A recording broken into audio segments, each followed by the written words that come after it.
"Please don't," she whispered, her voice breaking in the dark. He should have stepped back. He should have walked away. But in that one moment, torn between power and mercy, a single choice shattered everything he thought he would. Today I want to share a story of a young woman betrayed by her own father and the Apache man who risked everything to save her.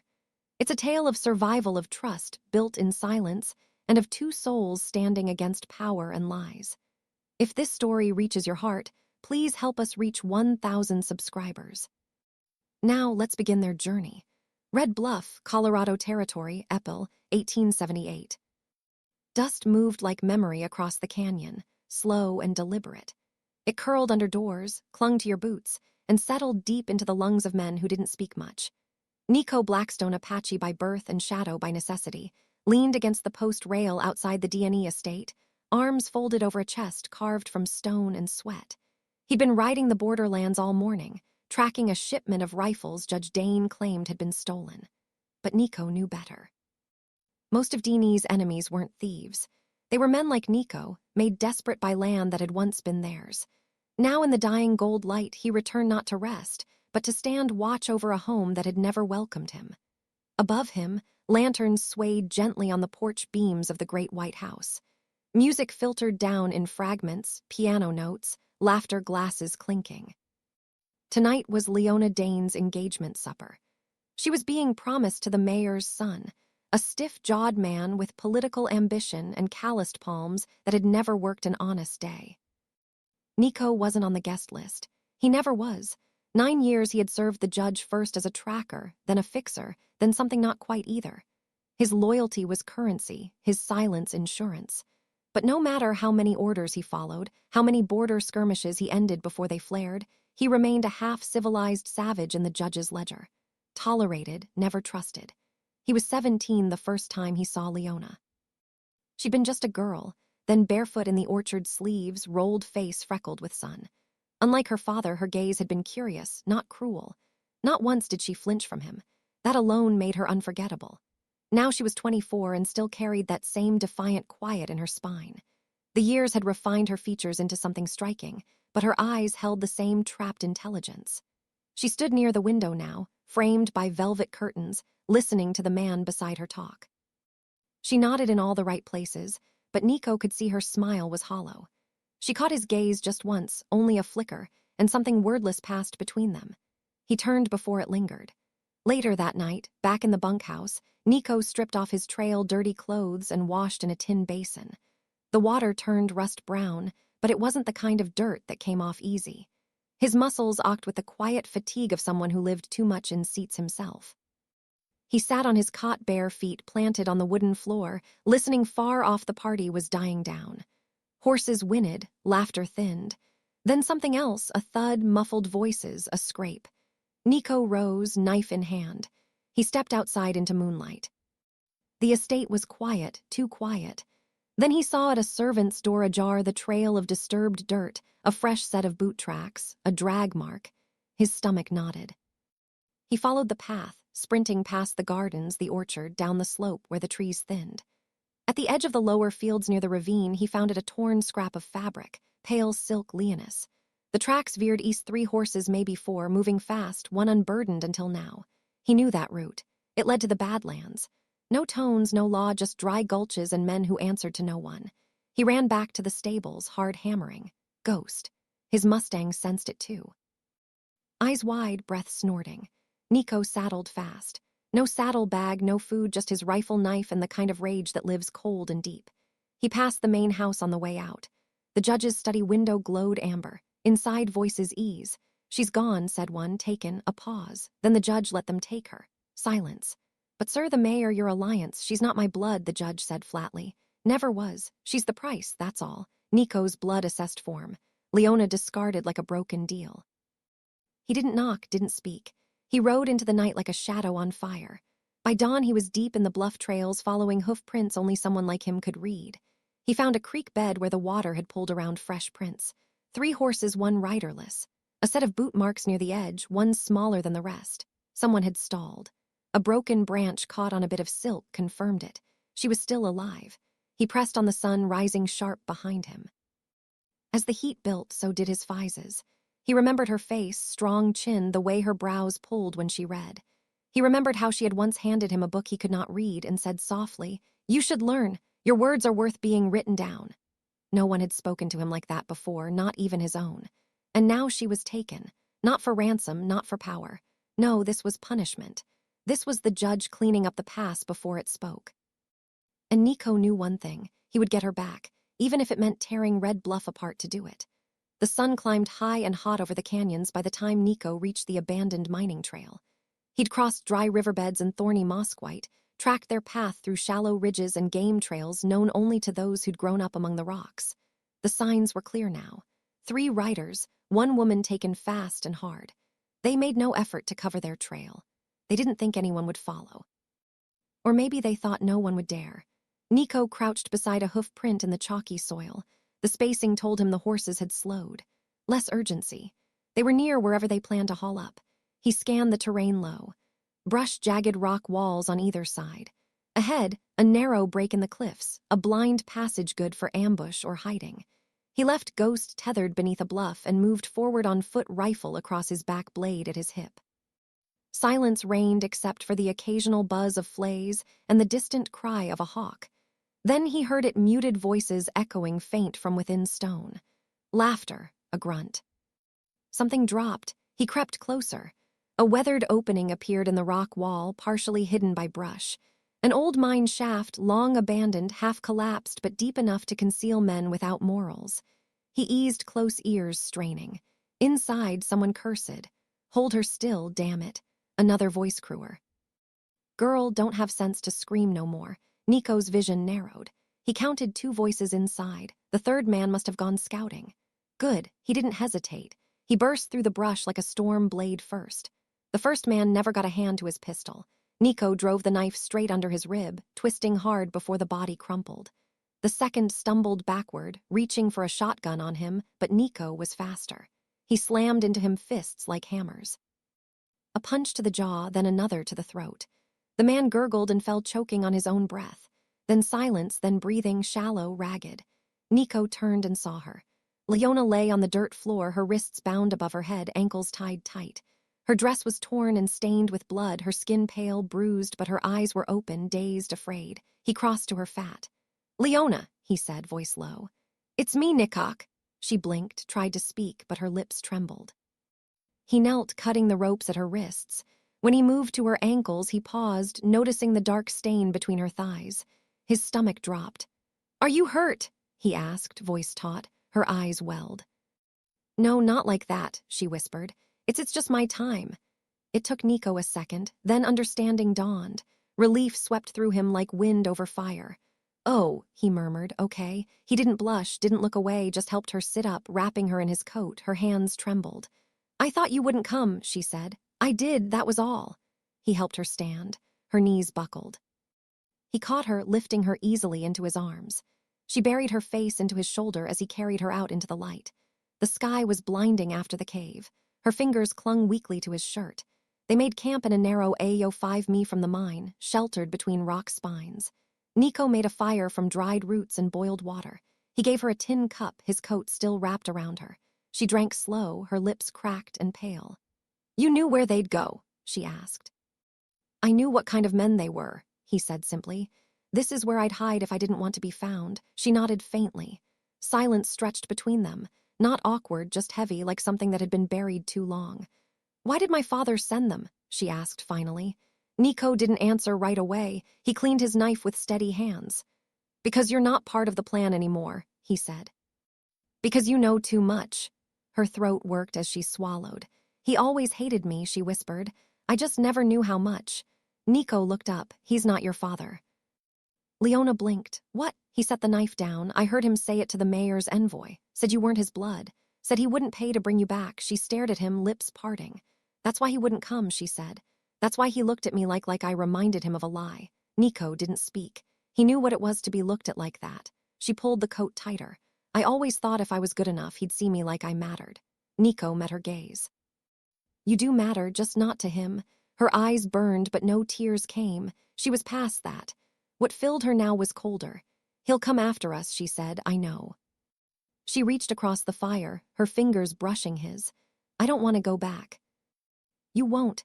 He said it like a vow. As dusk fell, Nico sharpened his rifle and gunned his knife. Leona lay under his blanket, watching the stars appear. The warmth of the fire licked her face, but it was his presence nearby that made her feel safe. Not saved, just not alone. He didn't ask for thanks, didn't speak of what came next. But as the wind picked up, whispering through the cliffs, they both knew this was just the beginning. Red Bluff wasn't done with them yet. The sun rose slowly behind the sandstone cliffs, casting long orange streaks across the scrubland. It was quiet in the Ayo, where Nico and Leona had taken shelter, the kind of quiet that settled only after fear had bled out and fatigue took its place. The air still held a bitter chill, and the fire from the night before had turned to ash. Leona stirred beneath Nico's coat, the pain in her limbs now dull, but persistent. When she sat up, her eyes met his across the small camp. He was crouched near the edge of the bluff, scanning the horizon. The rifle rested beside him, hands still but tense. She cleared her throat gently. He turned, stood, and approached. "You all right?" She nodded, wrapping the coat tighter. "Sore but alive, you slept." "I didn't dream," she added. "Not sure if that's a good sign." Nico, crouched by the fire pit, added a few twigs and rekindled the flames. "Means your body's still holding on." "That's enough." Leona watched him silently for a long moment. "You always talk like you've lived 2 lifetimes. "I have," he said, tone. Even by mid-morning, they were on horseback. Nico riding ahead, Leona behind him on Ghost. The Mustang moved steady, used to the weight. Leona held onto him, her fingers digging into his sides for balance. They followed a ridge trail, narrow and winding, that overlooked Red Bluff in the far distance, a tiny cluster of buildings beneath the shadow of a white church steeple. Nico paused at a high outcrop and gestured. "There," he said. "That's where we're going." Leona frowned. "Red Bluff, that's the last place we should. Not into town," he said, "to the edge. There's someone there I trust, mostly." Leona didn't reply, just held on as they rode again. They reached the outskirts of Red Bluff by dusk, keeping to back trails and moss thicket. A weathered cabin sat on a hill above town, tucked behind rows of wild oak and an overgrown garden. Smoke curled from the chimney. Nico dismounted and led Ghost to the side corral. He helped Leona down gently. Inside the cabin, the smell of tobacco and old paper lingered. Maps lined the walls. A stovepipe hissed softly in the corner. "Glenn," Nico called. A moment later, a man appeared from a side room, grizzled, sharpied somewhere in his 60s. He wore suspenders and a holster. His left eye was glass. "Well, damn," he said. "Didn't expect you back, and sure as hell not with her. She needs a place to rest," Nico said. "Just a day or 2. Glenn's gaze narrowed. "You realize who her father is?" Leona stepped forward. "I'm not his daughter, not anymore." Glenn looked at her, then back at Nico. "Trouble," Nico nodded. "Coming fast." That night, Glenn let them stay in the side room. It smelled of cedar and leather. Leona collapsed onto the cot, exhausted. Nico stayed by the window, rifle in his lap. She spoke calmly. "How do you know him?" Glenn Nico's voice was low. "He used to ride with the Rangers, quit after they burned my village, refused the next commission, said justice wasn't supposed to wear a badge. And he roasted you. He doesn't trust anyone, but he respects truth when he sees it." She pulled the blanket tighter around her shoulders. "Nico, when you heard them talking, my father, I mean, was he always planning to sell me off?" He turned his gaze out the window. "I don't think he ever saw you as a daughter, just a ledger item. You were a means to a contract." Leona exhaled, sharp and quiet. "I used to pray at that church every week. Believed if I just stayed dutiful, God would make it all make sense. Maybe that's the problem," Nico murmured. "You were trying to make sense of something built on lies." The next morning, Glenn handed Nico a folded sheet of parchment. "Got this from one of the courthouse clerks. Quiet kid. Owes me. It's a copy of Deanie's land deed updates from last quarter." Nico opened the paper. It listed a series of names.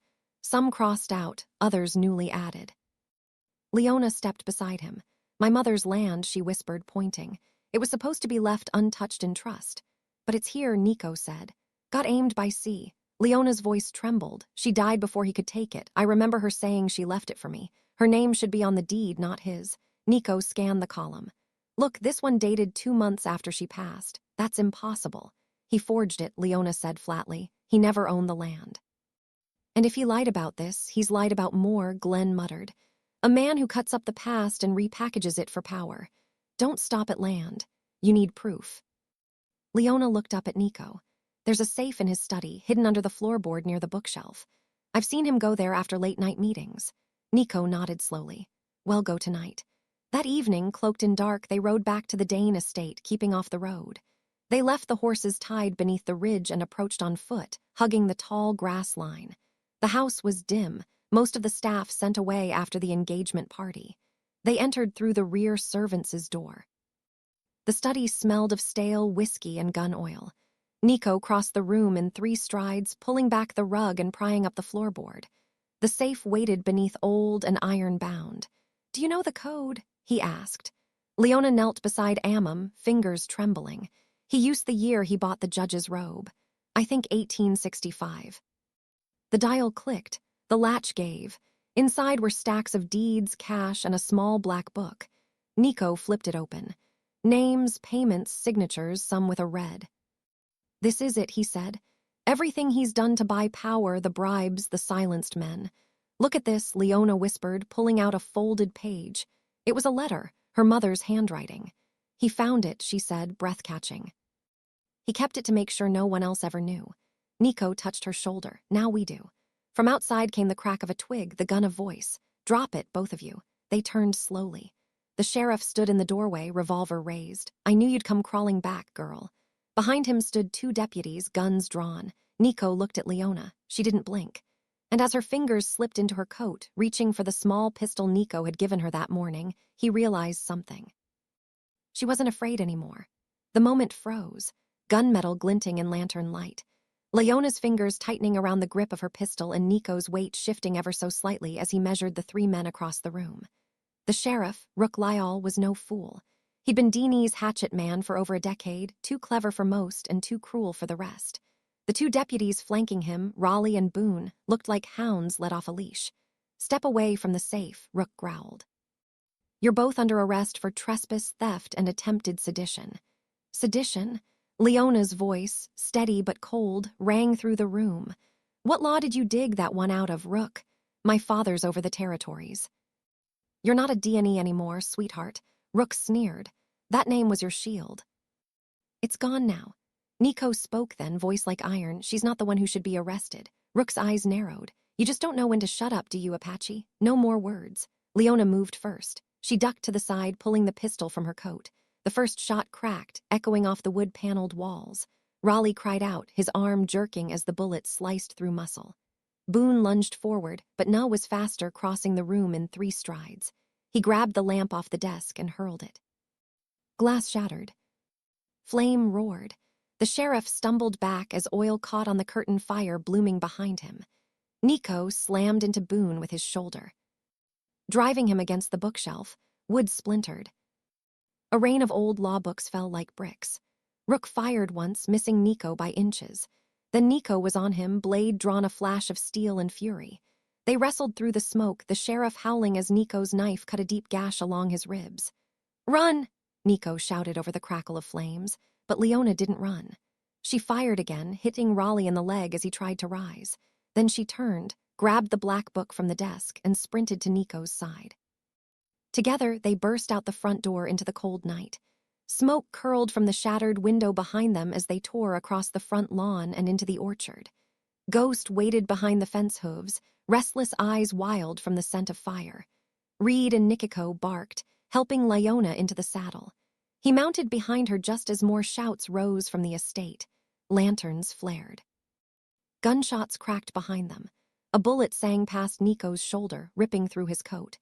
He leaned low, spurring Ghost forward. They vanished into the tree's wind, slicing their face. Its sea hooves thundering over dry roots and cracked earth. Behind them, the manor burned a fire started by accident, or she said, or perhaps justice. They didn't stop until dawn, painted the mesas with light. Near the edge of an abandoned ranch, they found a half-collapsed barn hidden between ridges. Leona slid from the saddle, her hands trembling, face pale with exhaustion. "You're bleeding," she said. Nico looked down. Blood soaked his side, seeping from under his coat. "Not bad," he muttered. "Beast," she ordered. He didn't argue. She tore strips from the lining of her dress and cleaned the wound with whiskey from an old saddle flask. Her hands shook, but she worked with quiet determination. "Does it hurt?" "Yes, good." He smiled faintly. Once the bleeding slowed, she tied off the bandage and sat back, wiping sweat from her brow. We almost died, but we didn't. She met his gaze. You never hesitated back there in the study. He looked away, jaw tight. I knew what we were walking into, just didn't expect the fire. Leona held up the black book. This changes everything. It proves everything, Nico said. Land theft, bribery, hired killings. He's been laundering everything through church charities and political fronts. She stared down at the names. These men, they've run this town for years. Not anymore, she looked up. So what now? We expose them, but not in Red Bluff. Not while they still hold the law. Leona frowned. Then where? There's a circuit judge in Santa Fe. Nico said. Clean, honest. I rode escort for him once. He'll listen if we can get the evidence to him. That's a week's ride. And your wound I'll manage. She reached out, fingers brushing his. You save me, she said. He met her eyes. I've been saving you for a long time. You just didn't know it. Later that night, as they lay inside the barn, Leona couldn't sleep. The silence pressed down heavy, broken only by the slow rasp of Nico's breathing. She turned to face him. Why do you care? She asked quietly. He opened his eyes. I mean, why me? Why not just walk away when you had the chance? He didn't answer right away. Then because I saw you. What do you mean? The first time 9 years ago, you were sitting in the orchard reading. You looked up at me like I was human. No one else ever did. She exhaled slowly. You think that's love? I don't know, he said. But it was enough to keep me from becoming like them. She reached over, touched his bandaged side. You still might die from this. I've died before, just not all at once. She smiled faintly. That's a very Apache thing to say. I'm a very Apache man. She leaned close, kissed his forehead, then lay beside him, her hand resting over his. Outside, the wind howled low through the ruins of the ranch. The wolves were coming, but for now, inside the bones of what once was, they had peace. The first 2 days on the trail to Santa Fe were harsh and silent. Nico guided Ghost along dry creek beds and ghost paths through the high desert, always watching the ridgel lines for movement. The sun bore down relentless, and the wind whipped dust into their eyes until the edges of the world blurred. Leona rode behind him, arms wrapped tight around his waist, her face pressed into the space between his shoulder blades. Her grip wasn't fear, it was exhaustion. Every muscle ached. Every breath tasted of grit and old smoke, but she never complained. Nico bled through his bandage by the second night. They stopped at an old sheep herd's cabin, tucked inside a craggy vale of pinon pines. The roof had half collapsed, but the stone still held warmth and the broken hearth took to fire. As Leona stoked the flames, Nico collapsed onto the floor, sweat pouring down his temples. You're burning up, she murmured, fingers pressed to his cheek. I've had worse. That's not an answer. She boiled water, tore more cloth from her underdress, and did what she could to clean the wound. It had reopened during the ride, reddened angry. She ground dried sage from Nico's pouch, made a bitter pus, and pressed it to the skin. He didn't flinch, but his jaw clenched hard. I don't want you to die before we get there, she said. You didn't used to care. She looked up sharply. That's not fair. His eyes softened. I know. They sat in silence for a while, the crackle of fire between them. Outside, wind slid through the pines like whispered warnings. You think they're close? Leona asked. Nico nodded. If not now, then soon. Sheriff Rook's too proud to stop chasing. And your father, he's too afraid of the truth getting out. Leona clutched the black book to her chest. I still remember thinking I'd marry into safety, she said quietly. That's what my father promised. But every man at that party looked at me like a business ledger. Nico's voice came low. You deserve better than promises made by men with knives behind their backs. She stared into the flames. Do you believe people can change, Nico? He thought about it a long time. No, he said at last, but I believe they can choose who they become next. They rode again at dawn. Nico's fever broke during the night, and though the pain still noted at his side, he sat straighter in the saddle. Leona's pistol rested at her hip now, not hidden, not for show. They crossed into New Mexico territory by mid-morning, the terrain widening, stretching flat in places, then folding into red hills and arroyos. The road to Santa Fe curved through hard country, scattered pueblos, old missions, and canyons that swallowed light.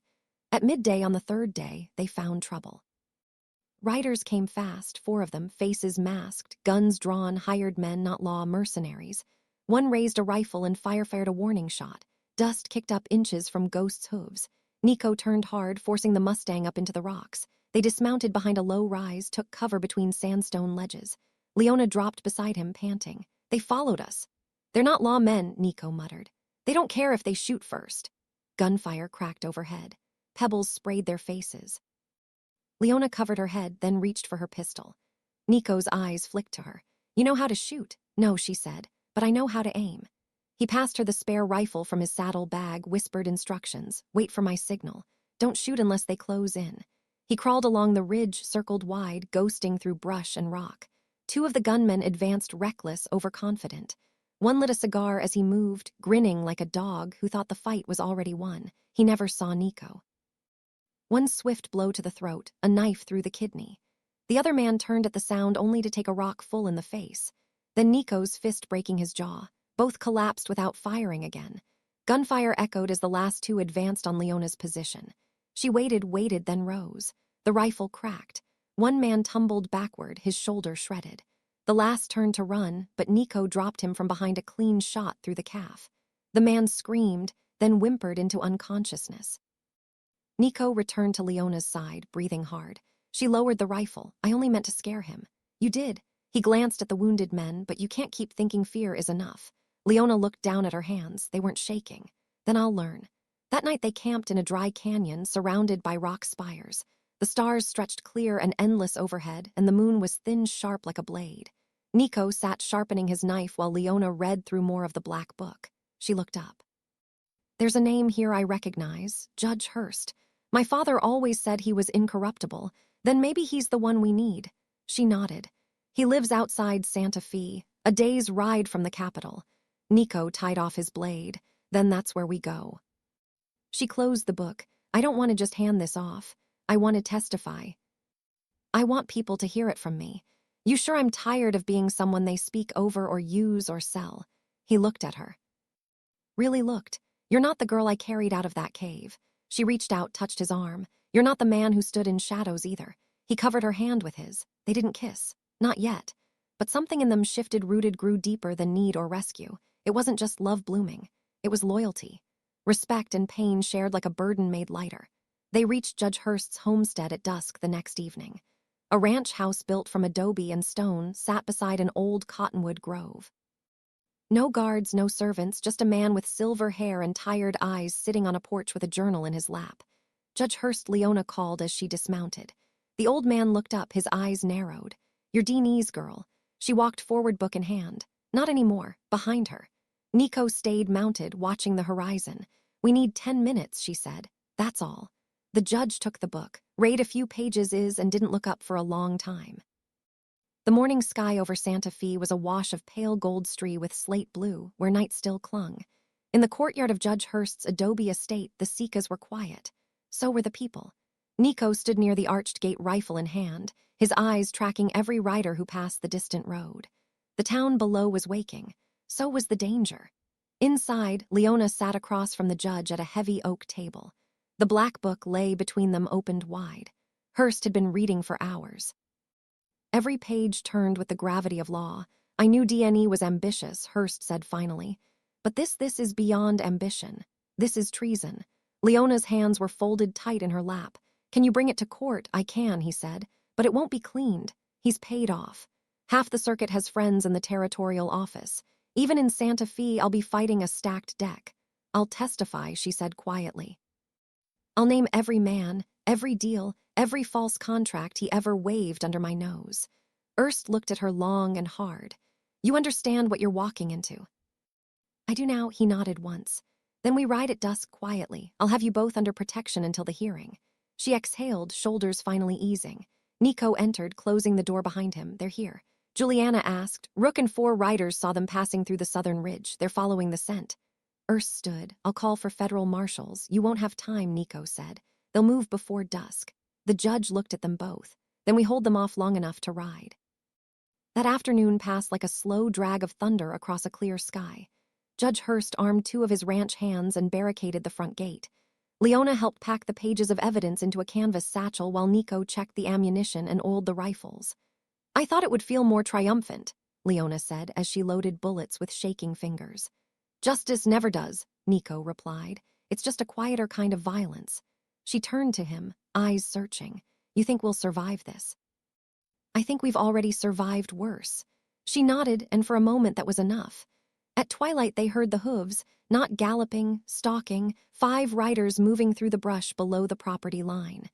Nico watched from the stable's second window, tracing their shadows like predators circling a barn. "They're waiting for darkness," he said. "Then we move first," Hurst muttered, handing Nico a Winchester. "If they want blood, they'll find mine won't come easy." Leona moved behind Nico, strapping her pistol to her hip. "I'm not hiding." He turned to her. "You should. No, if this is the end, I want to face it on my feet." He stared at her jaw tight. "Then don't hesitate. I won't." The first shot came just as the sun dipped behind the hills. One of Rook's men, perched behind a mosque tree, fired toward the house, the bullet burying itself in the adobe wall beside the door.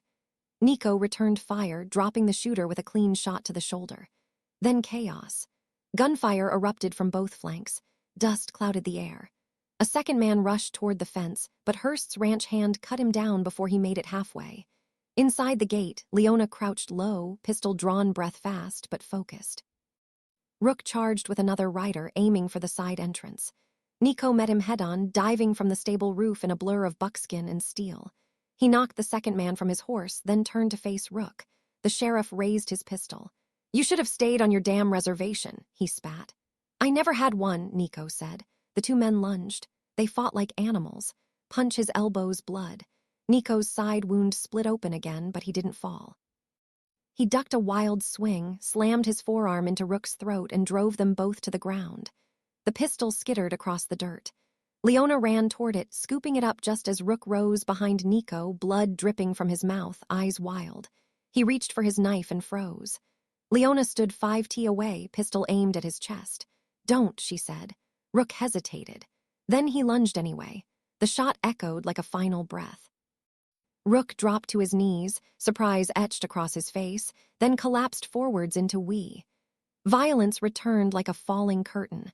The surviving riders fled. The ground was littered with bullet casings, footprints, blood. Leona dropped the pistol, hands shaking. Nico caught her before she hit the ground. "I didn't want to," she whispered. "But you did what you had to." She looked at him, her voice breaking.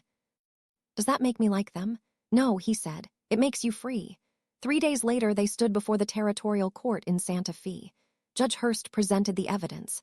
Leona read her statement with a steady voice, nomming every man, every crime, and her own father as the architect of the corruption.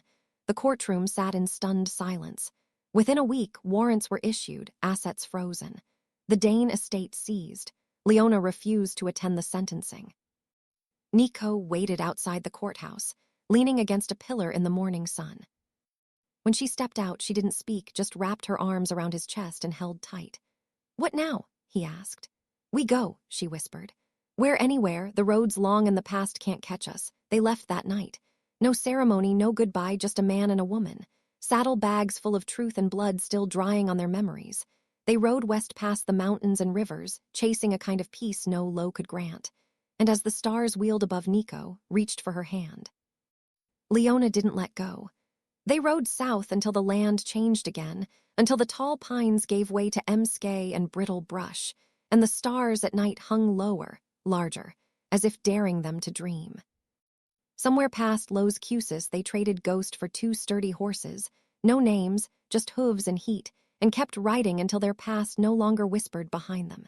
In a small valley outside a border town called Socorro del Norte, they founded a shack half swallowed by dust, a stream that hadn't dried up, and a grove of cottonwoods that turned silver in the moonlight.